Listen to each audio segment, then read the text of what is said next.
예, 안녕하십니까. 제4장, 정치론 제4장, 정치공동체의 권리와 의무에 대해서 살펴보겠습니다. 4장 내용은 그렇게 어렵지 않습니다. 내용도 그렇게 많지 않고요. 짧은 편이어서 간단하게 한번 훑고 지나가죠.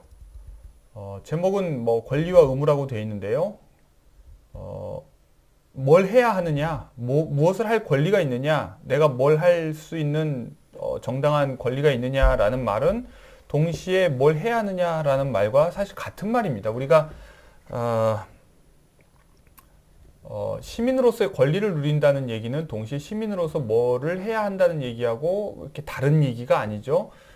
지금 이제 정치 공동체, 즉 국가가 시민에 대해서 어떤 권리를 가지고 있느냐, 동시에 또 어떤 일을 해야 하느냐, 그런 그만한 권리를 누린다는 얘기는 그 권리를 가지고서 뭔가를 해야 하고 싶으니까 그런 권리를 필요로 하는 거겠죠.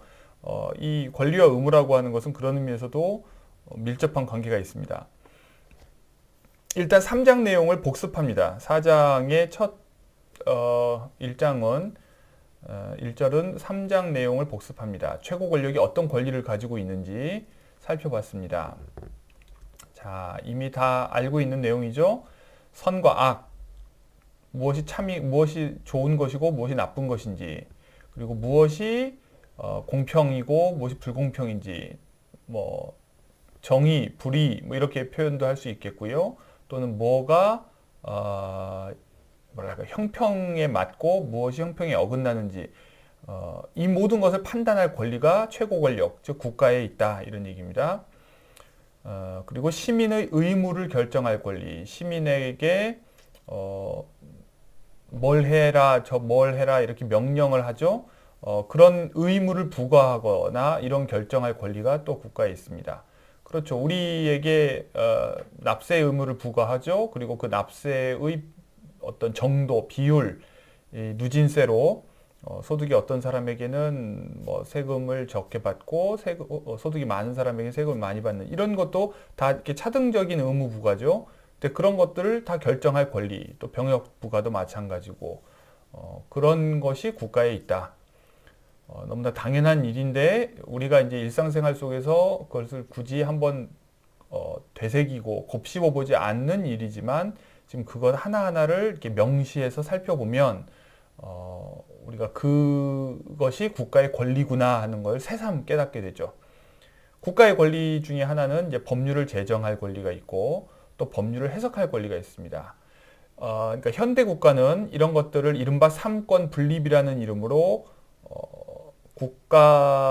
그러니까 국가 권력이 세 개로 나누어져서 각각 다른 권리를 행사하고 각자가 가진 권리를 통해서 다른 권력기관이 가지고 있는 권리 행사를 일정 정도 제한하는 그런 견제와 균형의 원리에 입각해서 정부가 구성되어 있죠. 그러나 이제 이 과거에는 아직 그런 권력 분립이라고 하는 아이디어는 상대적으로 그렇게 크지 않았습니다. 그래서 지금은 이것을 그냥 뭉뚱그려서 정치 권력 또는 최고 권력이 보유하는 권리 이렇게만 설명하고 있어요. 오늘날로 치면 뭐랄까요, 선악, 공평, 불공평을 판단할 권리라고 하는 것은 가장 추상적으로 국가가 가지고 있는 권리에 대한 얘기고, 시민의 의무를 결정할 권리, 이것도 그냥 아주 일반적인 국가의 권리를 가리키는 표현이라면, 법률을 제정할 권리는 오늘날은 아주 특정해서 입법부의 권리죠. 그리고 그에 반해서 법률을 해석할 권리는 사법부의 권리입니다. 특히 이제 사법부에서도 헌법재판소라고 하는 독립된, 이건 사법부라고 표현할 수도 없어요. 독립된 헌법기관인데 그곳에서 궁극적으로 법률을 해석하죠. 헌법에 비추어서. 그리고 최고 권력의 권리 침해 여부를 결정할 권리. 이것 또한 오늘날은 이제 사법부 또는 행정심판 뭐 이런 쪽으로 이렇게 다 그 기능이 분배되어 있습니다. 그리고 이제 전쟁을 선언할 권리. 이것도 오늘날 행정부가 가지고 있다고 할 수 있죠. 대통령에게 그런 권리가 있어요. 그러나 그것 자체를 나중에 국회가 사후에 승인을 하거나 사후에 반대를 하는 그런 제동 장치를 또한 가지고 있죠. 조약을 체결할 권리 이런 것도 행정부에게 권리가 있다고 얘기할 수도 있지만 다시 그것을 비준하거나 또는 거부하거나 할 권리를 또 국회가 또 가지고 있어요. 그러니까 오늘날은 지금 스피노자가 국가의 일반적인 권리라고 표현하는 것들을 입법부, 사법부, 행정부 또는 독립된 헌법기관에 나누어 분산시킴으로써 그 권리 행사를 일정 정도 제한하는 그런 방식으로 운영되고 있습니다. 자, 이건 어쨌든 이제 복습입니다. 3장까지 해서 다룬 이야기예요. 그러니까 새로운 이야기는 아닙니다. 자, 이제 4장에서는 바로 그 권리에서 파생되는 권리들을 다루고 있습니다. 그래서 이 파생된 권리들은 사실상 권리이지만 동시에 의무입니다. 뭔가를 해야 한다는 거죠. 공공의 재산을 사용할 권리. 당연하게 앞에서 언급한 최고 권력이 가지고 있는 권리로부터 이런 모든 것을 하려면 돈이 있어야 되겠죠. 그러니까 필요한 자원, 뭐 돈뿐만 아니라 인력도 있고 또는 어떤 토지도 있을 수 있겠고 어떤 건물, 기타 등등 이런 것들을 이용하고 적극적으로 동원할 수 있는 권리가 주어지지 않는다면 이런 최고 권력의 권리가 있다는 말 자체가 사실 말뿐인 권리가 되겠죠.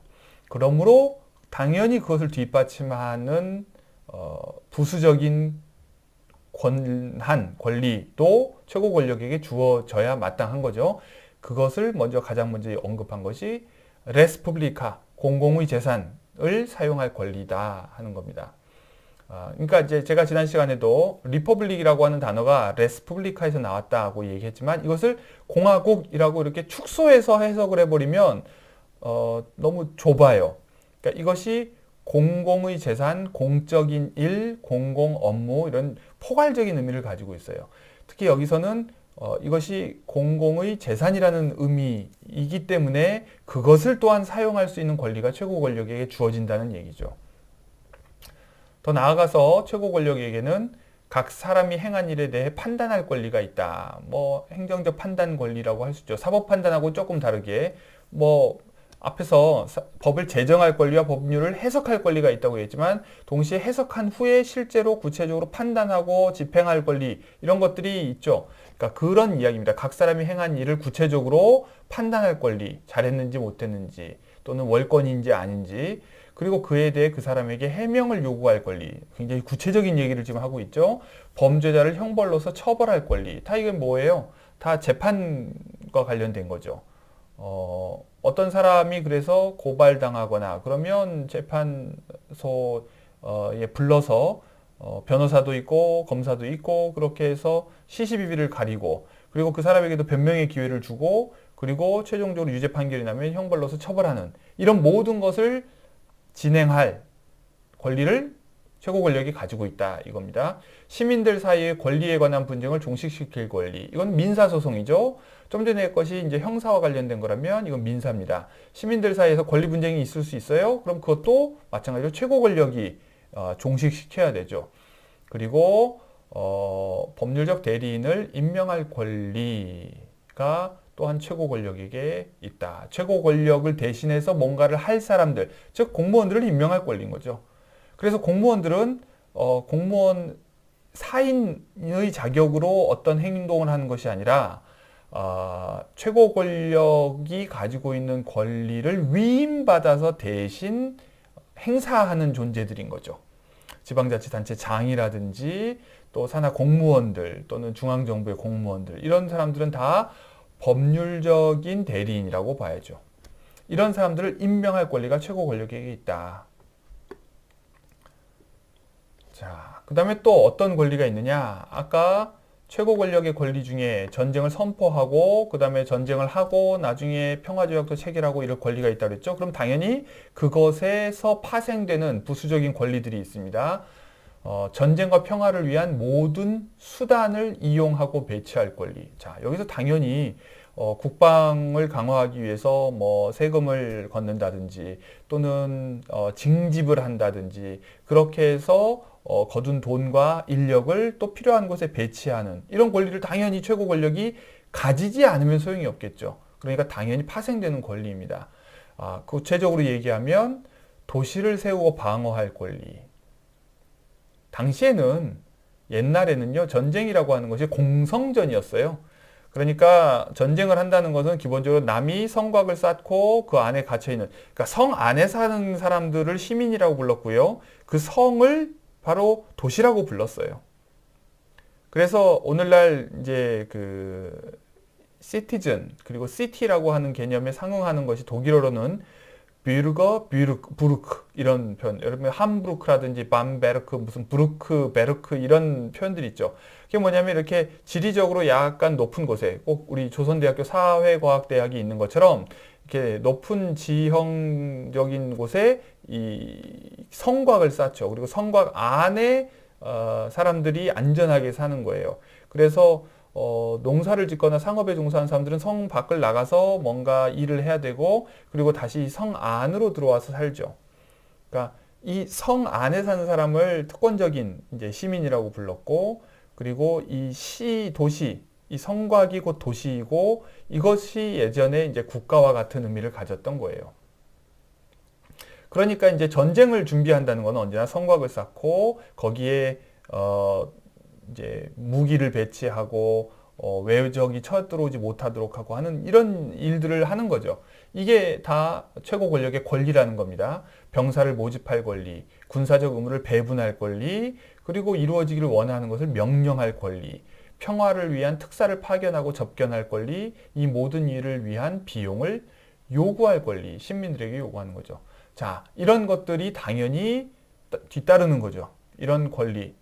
이 권리가 있다는 말은 동시에 그런 의무가 있다. 이렇게 해야 된다는 거죠.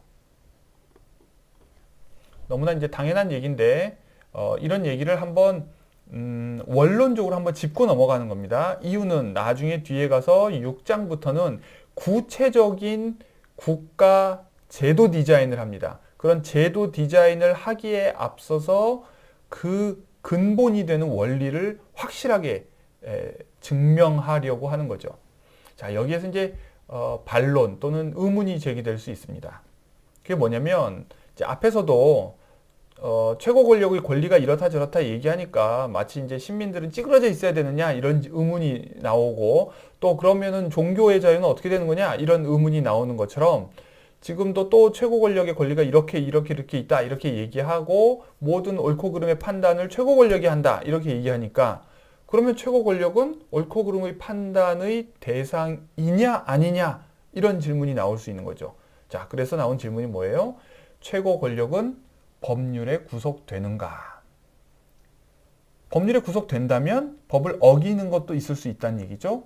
그러면 죄를 범하는 것도 있을 수 있는 거죠. 근데 반대로 최고 권력은 법에 구속되지 않는다고 하면 최고 권력은 법을 어길 수가 없는 거죠. 그럼 죄를 지을 수 없는 거고, 그러니까 완전히 면제되는 거죠.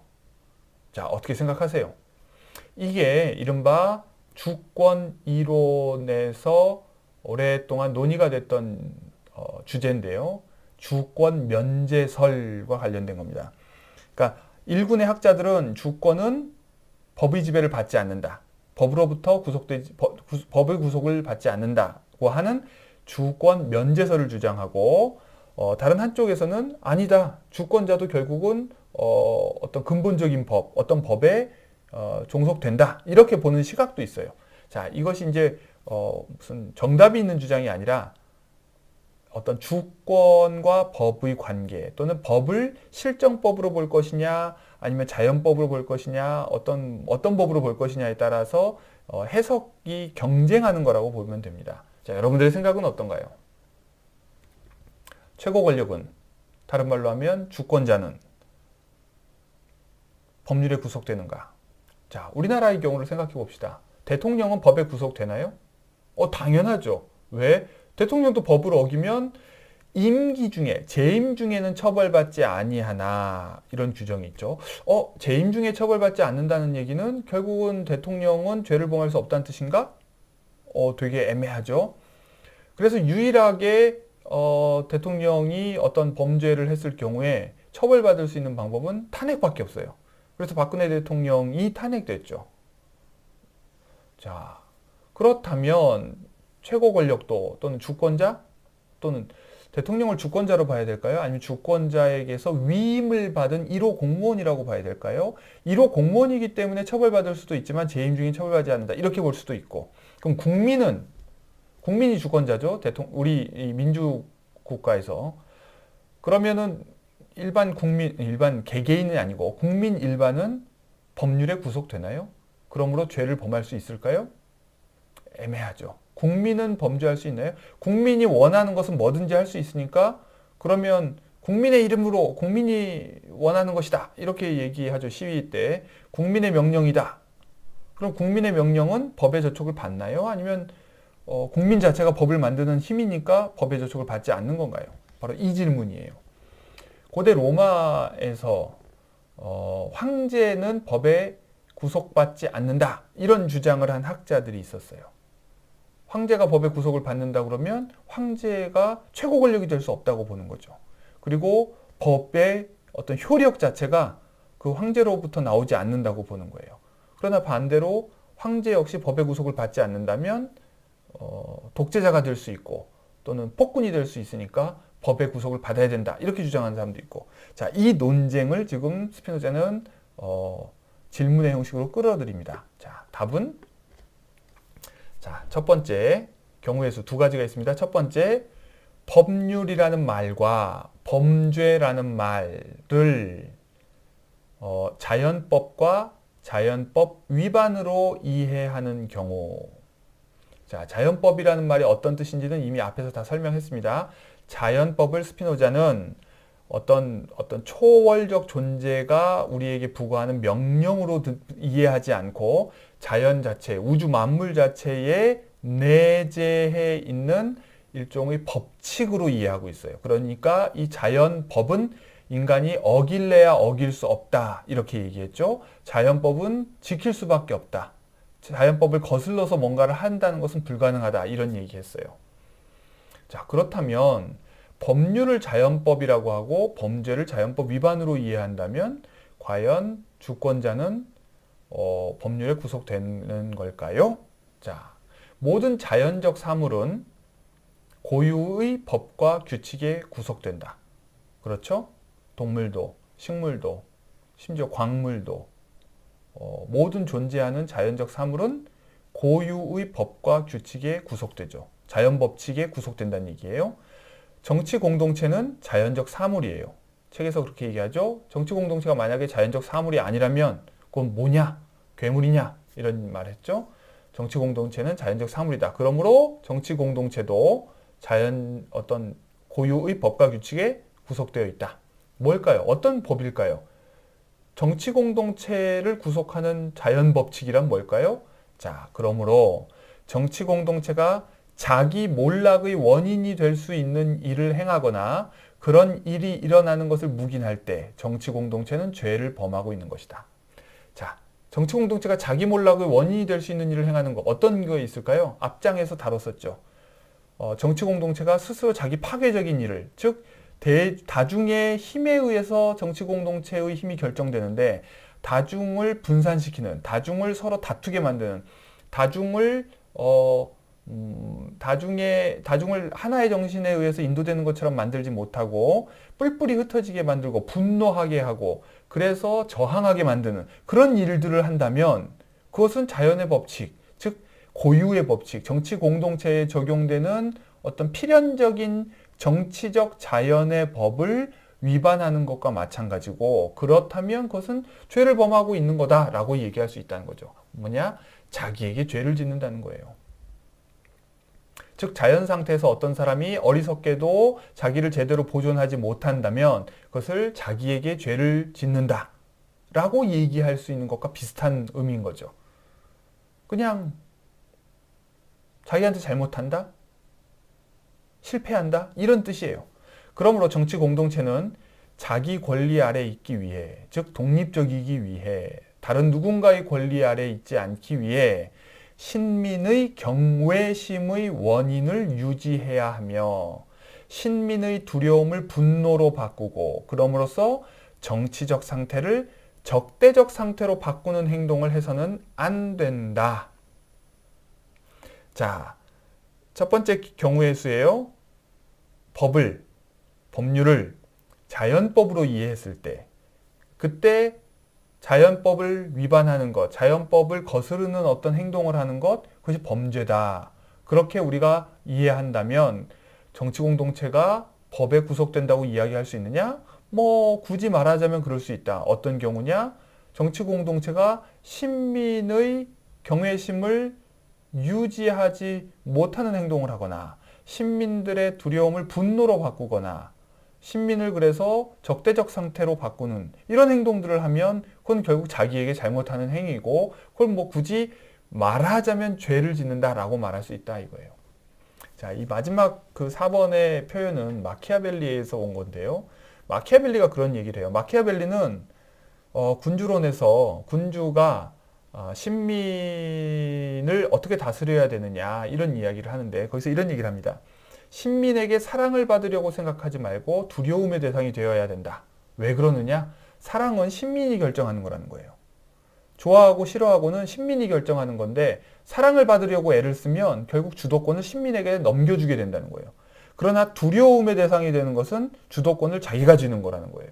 그러니까 신민의 사랑을 받으려고 하기보다는 두려움의 대상이 되려고 해라. 즉 주도권을 항상 쥐고 있어야 된다. 신민들에게 끌려다니지 말아야 된다. 이런 얘기를 해요. 그러나 두려움을 넘어서 경멸의 대상이 되어서는 안 된다. 이런 얘기를 합니다. 왜냐하면 사람이 두려울 때는 복종하지만 경멸하게 되면 결국 대들고 결국 잡아먹으려고 하죠. 자, 비슷한 방식으로 그런 의미에서 신민의 두려움을 유지하는 것, 그건 뭐 필요할 수 있어요. 정치 공동체가. 그래야 복종이 유지되고 사람들이 어쨌든 하나의 정신에 의해서 인도되는 것처럼 움직일 수가 있죠. 그러나 격분하게 해서는 안 된다는 거예요. 자, 공권력을 우리가 두려워하는 경우와 공권력을 혐오하게 되는 경우 굉장히 다르죠.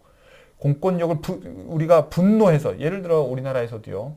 4.19 때도 이름이 지금 생각이 안 나는데 무슨 주열 열사죠. 누구죠? 김주열? 박주열? 여러분들 찾아보세요. 마산의 어느 앞바다에서 시위하던 중학생 한 명이 뭐랄까 최루탄에 맞아서 총에 맞아서 바닷가에 빠져 있다가 이제 그 저수지에서 시체로 떠오르죠. 그걸 보고 사람들이 이제 격분해가지고 시위가 전국적으로 확산되고 그렇게 해서 결국 4.19 혁명이 일어나요.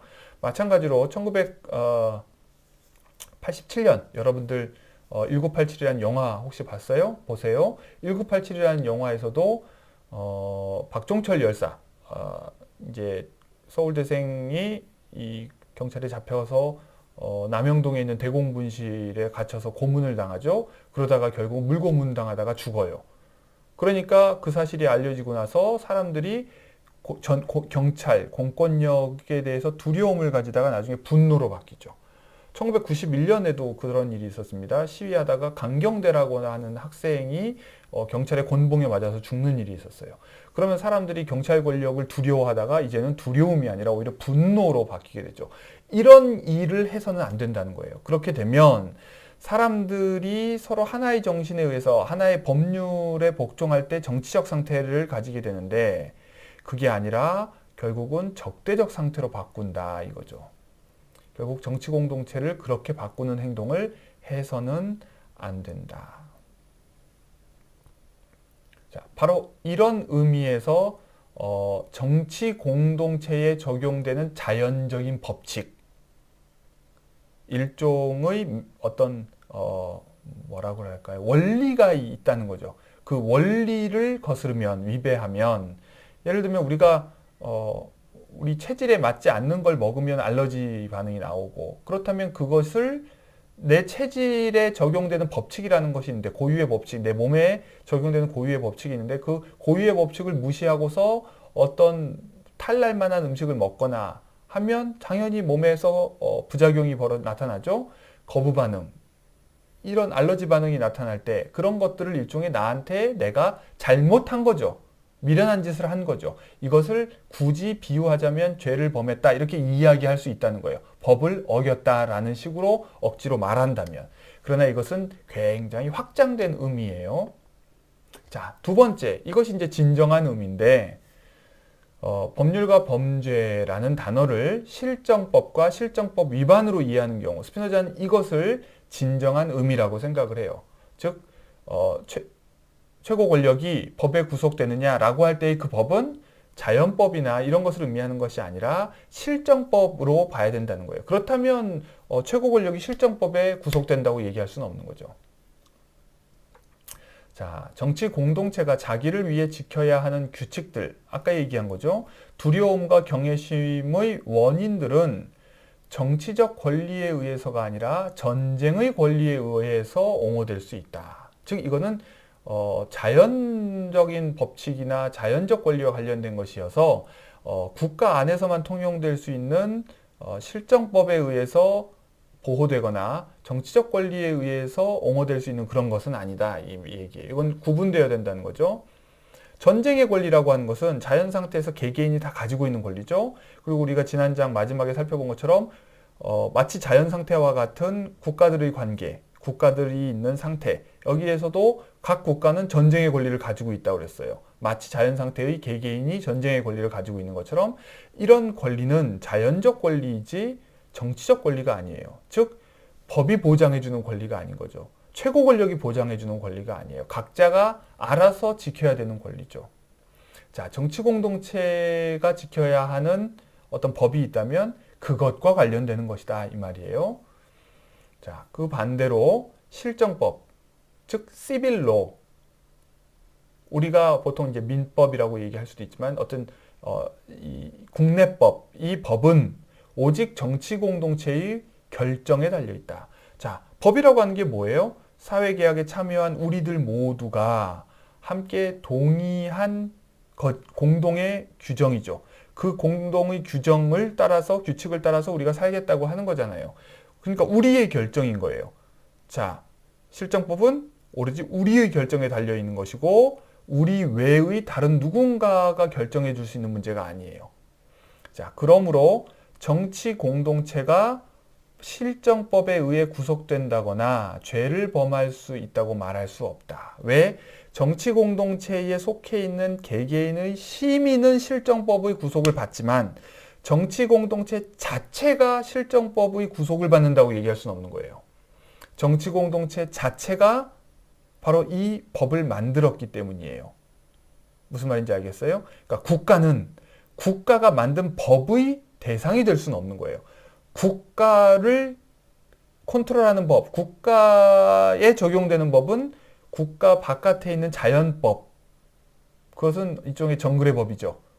약육강식의 법칙일 수 있어요. 국가와 국가들 간에 있는 그 자기보존의 법칙, 그것이 적용될 수는 있지만 또는 정치 공동체 자체가 가지고 있는 내적 메커니즘, 아까 뭐예요? 복종을 받아야 강할 수 있고 그래야 법을 집행할 수 있고 신민이 지킬 수 없는 법을 제정해서는 효력이 없고 이런 자연적인 논리, 이것들은 적용될 수 있지만 국민 개개인에게 부과되는 그 법 자체가 정치 공동체를 구속한다고 얘기할 수는 없다는 거예요. 자, 그러므로 법률은, 실정법은 주권을 보유한 자를 실제로 구속하지 않는다. 자, 주권을 보유한 자가 누구예요? 주권자죠. 주권자가 누구예요? 왕국에서는 국왕이고 귀족정에서는 귀족이고 민주정에서는 국민이죠. 자, 그런 의미에서 실정법은 국민을 구속하지 않아요. 무슨 말이죠? 그럼 우리가 법의 구속을 받지 않는다고요? 아니죠. 우리들 개개인, 즉 신민, 법의 지배를 받는 대상으로서의 신민은 법의 지배를 받죠. 그리고 그런 의미에서 우리는 법률에 구속되고 있죠. 그러나 국민 자체, 국민은 보이지 않아요. 국민은 우리들이 아니에요. 우리들은 국민의 일부에 불과한 거죠. 국민은 추상적인 존재예요. 어떻게 보면 주권의 보유자죠. 그리고 주권의 출처이고 바로 이 국민 자체는 자연적 법칙, 자연법칙, 국가의 흥망성쇠의 자연법칙의 지배를 받을 수는 있어요. 그러니까 예를 들면 일본의 지배를 받았을 때 조선의 국민은, 조선의 인민은 그런 자연의 법칙, 즉 약육강식의 국가들의 세계에 적용되는 그 법칙에 의해서 지배를 받았어요. 그러나 지금 우리가 독립한 상황에서 대한민국의 법률은 국민 자체를 규정하는 것이 아니라 국민 한 사람 한 사람을 구속하는 거죠. 이걸 개념적으로 구분할 수 있겠어요? 자, 그런 의미에서 주권자가 실정법의 구속을 받지는 않는다. 그러나 자연법칙, 정치의 자연법칙의 구속은 받을 수 있다. 이 얘기예요. 아, 어려운가요? 자, 이게 바로 이걸 우리가 이제 정치라는 것을 개념적으로, 철학적으로, 그리고 법률적으로 사고하는 것이 어려운 이유예요. 자, 이런 스피노자의 입장은 자연법주의냐, 실정법주의냐, 이렇게 물어볼 수 있죠. 말하자면 이 양자택일이 아니라 스피노자는 실정법주의도 아니고 자연법주의도 아니에요. 자연법주의라는 건 뭐냐면 자연법이 일종의 법과 같은 거라는 거예요. 즉 국가의 실정법 위에 더 상위의 실정법 같은 자연법이 있다, 이런 얘기예요. 도덕법칙이라든지 그런 것들이 자연 안에 숨어 있다, 이런 얘기라면 실정법주의는 그런 법은 없다. 왜? 공권력이 없으니까. 법은 기본적으로 집행될 수 있어야, 강제될 수 있어야 법인데, 그런 법이라고 하는 것은 국가가 제정하는 실정법 외에는 없다. 이런 게 이제 실정법주의예요. 이런 실정법주의냐 자연법주의냐, 스피노자는 마치 둘 다 이야기하는 것 같아요. 첫 번째 경우에는 이렇고 두 번째 경우는 이렇다. 둘 다 인정하는 것처럼. 이것이 결합되어 있다고 스피노자는 보고 있어요. 자, 본문을 읽어봅시다.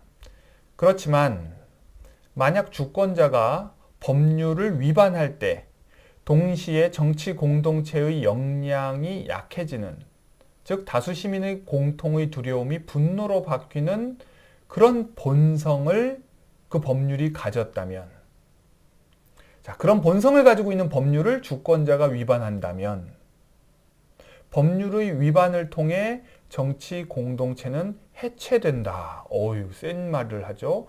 주권자가 구체적인 법률에 종속되어 있지는 않지만 주권자는 법률을 공포하고 제정하고 해석할 권리를 가지고 있고 뭐 온갖 권리를 다 가지고 있어요. 그러니까 주권자 자체가 법률의 구속을 받지는 않아요. 그러나 법률 중에도 다수 시민의 두려움을 분노로 바꿀 수 있는 그런 본성을 가지고 있는 법률이 있다는 거예요. 그 법률을 위반하면 실정법에 의해서 처벌받지는 않지만 자연법에 의해서 사람들이 이탈하게 되고 해체되는 거죠. 그렇게 되면 결국 정치 공동체는 와해된다는 거예요. 그러면 계약, 사회계약이죠. 계약은 콘트락투스, 계약은 효력을 잃게 된다. 자, 계약이라는 게 뭐예요? 컨트랙트라고 하는 것, 우리가 이제 계약이라고 하는 게 양자가 이렇게 사인하고 그러는 거죠. 그런데 우리가 이 국가 상태 안에서 맺는 계약들은 우리가 갑과 을로 나눠서 이렇게 사인을 하는데 그것이 효력을 가지는 이유는 제3자가 보증을 해주기 때문이에요. 우리가 부동산 계약할 때도 부동산 중개업자들이 이제 제3인자로서 그것을 공증해주는 측면도 있지만 누군가 일방이 어겼을 경우에 이게 국가가, 최고 권력이 법을 통해서 그것을 보증해주고 어기는 사람을 혼내주죠. 그래서 예를 들어 위약금도 받아주고 또 소송을 하면 진 사람에게 처벌도 하고 이런 식의 제3의 보증기관이 있기 때문에 계약이 유지돼요. 그러나 국가가 있는 상태 이전의 자연 상태에서의 계약이라고 하는 것은 그런 보증자가 없죠. 그런 의미에서 서로 계약은 지킬 거라고 하는 신뢰 속에서만 유지될 수 있어요. 상상해 보세요. 자연 상태에서 서로 결국 자기 보존을 할 수 있을 거라는 확신이 없어서 불안해서 서로 적대적인 관계이기 때문에 적대 상태를 종결하고 우리 평화를 유지하자고 합의를 했어요. 우리가 지난 장 마지막에서 국제관계를 이야기할 때 국가들 사이에서 동맹을 체결한다고 그랬죠. 뭐냐면 공동의 두려움의 대상이 있을 때 또는 공동의 희망이 있을 때 사람들은 힘을 합쳐서 함께 집단 안보를 추구해요. 이걸 집단 안보 체제라고 얘기하죠. 그런데 이 집단 안보 체제는 서로 필요로 할 때는 유지되지만 각자 누구 하나라도 이제 나는 필요 없어. 나 혼자서 잘 살 수 있어. 나 혼자서 안보를 할 수 있어. 라고 생각하면 이건 깨지는 거예요. 자, 바로 자연 상태에서의 계약이 이라고 하는 것은 철저하게 필요에 의해서 결합되는 거고 신뢰에 의해서 결합되는 거예요. 어느 일방이 필요를 더 이상 느끼지 않고 더 이상 상대를 신뢰할 수 없다고 해서 이탈하면 그것을 넌 왜 이렇게 신의가 없냐고 욕할 방법이 없는 거예요. 그리고 이익이 없어서 그만두겠다는데 자기에게 이익이 된다고 해서 계속 붙들어 봐야 그건 의미가 없는 거죠. 그렇지 않아요?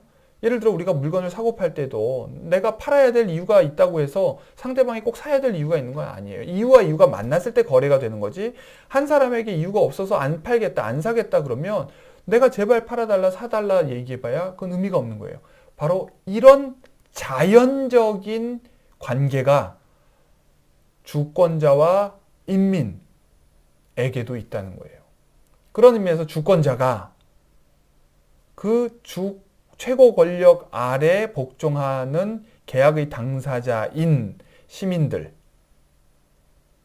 다중을 결속시키지 못하고 이 다중들로 하여금 해체할 또는 음모를 꾸밀 명분을 주고 그리고 이익을 더 이상 확신하지 못하도록 스스로 그런 잘못을 저지른다면 그 주권자는 자기가 제정한 법률의 직접적 구속은 받지 않을지 몰라도 자연적 법칙, 정치의 자연 법칙의 영향 속에서 결국 계약이 해체됨으로써 주권 자체가 사라지는 그런 일이 벌어지는 거죠. 왜냐하면 계약은 정치적 권리에 의해서가 아니라 전쟁의 권리에 의해서 보호되기 때문이다. 즉 힘이 있어야만 보호되고 필요가 있어야만 보호되고 이익이 있어야 보호된다는 거예요. 그러므로 주권을 보유한 자는 인간이 자연 상태에서 자기 자신에게 적이 되지 않기 위해 자, 표현이 참 이렇게 어렵죠. 자기에게 적이 되지 않기 위해 자기 자신을 죽이지 않도록 주의해야 하는 이유와 같은 이유에서 자, 헛짓거리하면 자연 상태에서 남을 자꾸 자극하는 행동을 하고 자연 상태에서 안 그래도 서로서로 적대적인 상황인데 자기가 자기에게 미련한 행동을 한다. 또는 몸을 함부로 굴리고 아무거나 먹고 또는 뭐 절벽에서 떨어진다든지 뭐 이런 행동을 하면 결국 자기 자신을 보호하지 못하는 거죠. 자기의 최대의 적이 자기 자신이 되는 상황이 있는 거예요. 즉 합리적으로 행동하지 못하면. 그렇지 않도록 주의해야 하는 이유와 같은 이유에서 자, 최고 권력은 주권자는 계약의 조건들을 유지하도록 구속된다. 그러니까 주권자는 정치 공동체가 해체되지 않도록 계약의 조건들이 유지되도록 노력해야 할 의무를 가지고 있다. 이 얘기예요. 자, 이렇게 보면 주권자는 법의 구속을 받는다는 거예요? 안 받는다는 거예요? 자, 앞에서 이미 한 얘기예요. 실정법의 구속을 받지는 않지만 말하자면 자연의 법칙에는 구속을 받는다. 그렇다면 스피노자는 자연법주의자예요? 실정법주의자예요? 어느 것도 아니죠. 동시에 또 둘 다이기도 하죠. 자, 무슨 말인지 아시겠어요? 자, 이것을 제가 그냥 한번 그림으로 표현을 해봤습니다. 이게 여러분들이 이해하는 데 도움이 될지 모르겠는데 스피노자는 말하자면 자연적 상태에 있는 사람들이 서로 적대적인 상태예요.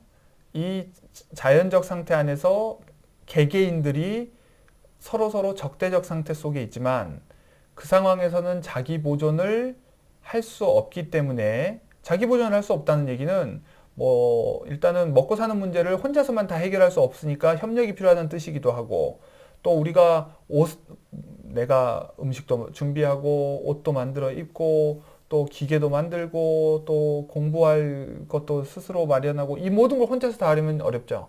그러니까 우리가 현대사회에서는 기능적 분업을 하고 있어요. 그래서 여러분들은 학교에서는 공부를 하고 또 어딘가에서는 돈을 벌고 또 어딘가에서는 옷을 사고 또 어딘가에서는 음식을 사 먹고 이렇게 다 다른 방식으로 해결하는 기능적 분업을 하고 있죠. 바로 그런 의미에서도 우리는 다른 사람을 필요로 한다는 거예요. 그래서 스피노자는 그래서 무슨 얘기를 하냐면 인간은 인간에게 신과 같은 존재다. 이런 표현도 써요. 가장 필요한 존재라는 거죠. 왜냐하면 가장 본성이 비슷하고 그렇기 때문에 협력했을 때 가장 도움이 되고 그렇죠. 바로 이런 자연적 적대 상태를 해소하는 것, 이것이 이제 일종의 자연적 메커니즘이라고 보고 있는데, 즉 필연적 과정이라고 하는 거예요. 인과적 과정. 그 인과적 과정을 통해서 계약이라고 하는 건 일종의 이제 상상적인 명칭이에요. 실제로 우리가 다 같이 어디엔가에 앉아가지고 계약서에 서명하고 이러는 게 아니기 때문이죠. 그러나 우리가 공동의 합의를 하면서, 자, 그럼 우리 약속하자, 앞으로 이렇게 하기로, 바로 이것을 공동의 법이라고 얘기하는 거죠. 그걸 명문화하면 성문법이 되는 거고, 명문화하지 않으면 불문법이 되는 거예요. 사실 옛날에는 불문법도 많았고 성문법도 있었지만, 어쨌든 그런 법 아래 이걸 일종의 계약이라고 보는 거죠. 그러나 법을 지켜야 하는 것이 나에게 이익이 되니까 법을 지키는 거지, 나에게 이익이 된다는 확신이 없으면 계속해서 지키지 않게 되겠죠. 자, 그런 의미에서 이 계약이라고 하는 것은 굉장히 위태로운 지위에 있어요. 그러나 앞에서도 얘기했지만 국가들 사이에서 체결되는 평화 조약보다는 좀 더 안정적이죠. 그 이유가 무엇인지 충분히 설명했죠. 정치적 상태로 전환되기 때문이에요. 자연적 상태가 일종의 계약이라고 하는 장치를 통해서 정치적 상태로 전환되기 때문에, 이제 정치적 상태 속에서는 지배라고 하는 것, 즉 임페리움이라고 하는 것이 발생하죠. 지배라고 하는 것, 주권이라고 하는 것이 등장해서 공동의 법을 통해 지배하는 이런 현상이 생겨나요. 자연 상태는 없는 것이죠. 그렇기 때문에 이곳에서 사람들은 자연 상태에서 누리지 못했던 권리를 오히려 온전히 누릴 수 있게 되는 거예요. 정치적 권리는 물론이고 자연적 권리 역시 누리게 되는 거죠. 그리고 이곳에서 우리는 평화를 누려요. 그러나 이 정치적 상태가 한번 딱 형성되면 그냥 영원히 지속되느냐? 그게 아니라는 거예요. 왜? 인간의 본성이 사라지는 것이 아니기 때문에. 인간의 본성이라는 게 뭐예요? 정서에 예속되어 있고 이익을 추구하고, 그리고 합리적으로 궁극적 이익을 추구할 수 있으면 좋은데, 그렇지 않고 자기 눈앞에 있는 것을 더 탐하기도 하고, 남에 대해서 질투도 하고 시기도 하고 또 두려워하고 또 사랑하기도 하지만, 동시에 그런 감정 때문에 또 분노도 하고 또 저항도 하고 여러 가지 문제들이 나타나요. 바로 이런 사람들의 해체적 경향, 우리의 본성 속에 내재해 있는 해체적 경향을 끊임없이 다시 원심력을, 바깥으로 퍼져나가는 원심력을 구심력으로 바꾸려는 노력을 이 최고 권력이, 국가가, 주권이, 정치적 공동체가 스스로 하지 않으면 안 된다는 거예요. 바로 그 일을 하라고 이 최고 권력에게는 어떠한 권리들이 주어져 있고, 그러나 동시에 그것은 의무이고, 그것을 잘하면 구심력이 작동해서 잘 응집하지만, 그걸 잘 못하면 이게 다시 해체된다는 거예요. 자, 그럼 다시 자연 상태로 돌아갈 수가 있는 거죠.